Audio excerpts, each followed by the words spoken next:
commissioned by the government looked at the handling of complaints against dozens of priests in Dublin. It reveals that hundreds of crimes against children went unpunished as police treated the church with far too much deference. Mark Simpson reports now from Dublin. It's being described in Ireland as the ultimate abuse of trust.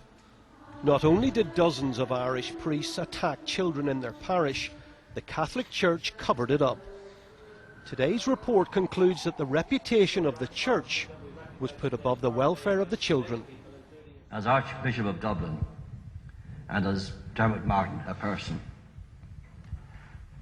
I offer to each and every survivor my apology, my sorrow and my shame for what happened. The Commission criticised 4 archbishops: John Charles McQuaid, Dermot Ryan, Kevin McNamara and Cardinal Desmond Connell. It said they didn't report to police their knowledge of abuse throughout the 1960s, 1970s and the 1980s. The investigation found that at least 46 priests abused more than 300 children. The Commission spent 3 years poring over 60,000 previously secret Dublin Church files and found 5,500 files that retired Cardinal Desmond Connell had tried to keep locked in his private vault. In a statement tonight, the Cardinal apologised and asked for forgiveness. Today's report also criticised the police. Some officers were reluctant to take any action against the Church. In one case, it took 20 years for a priest to be prosecuted.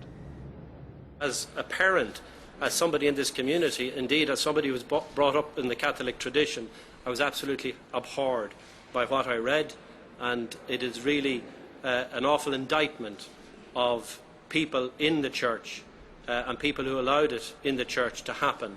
And it is from a different era in that there was deference by some state agencies, which I don't think will happen today. Some victims of clerical abuse say the Church and the state have not done enough, and they want the Pope to come to Ireland. He needs urgently to come here and say sorry, not to serve Mass, to come, say sorry and be contrite. This was a landmark day in Ireland, a day when it was finally confirmed that elements of the state effectively colluded with the Catholic Church to protect paedophile priests. Not only has damage been done to Ireland's reputation, but to many of its people. Mark Simpson, BBC News, Dublin. If you've been affected by that item and would like further information or support, you can call the BBC Action Line, the number there for you, 08000 680 661, that's in confidence. And calls are free from a landline, but mobile operators will charge for the call. Lines are open 24 hours a day.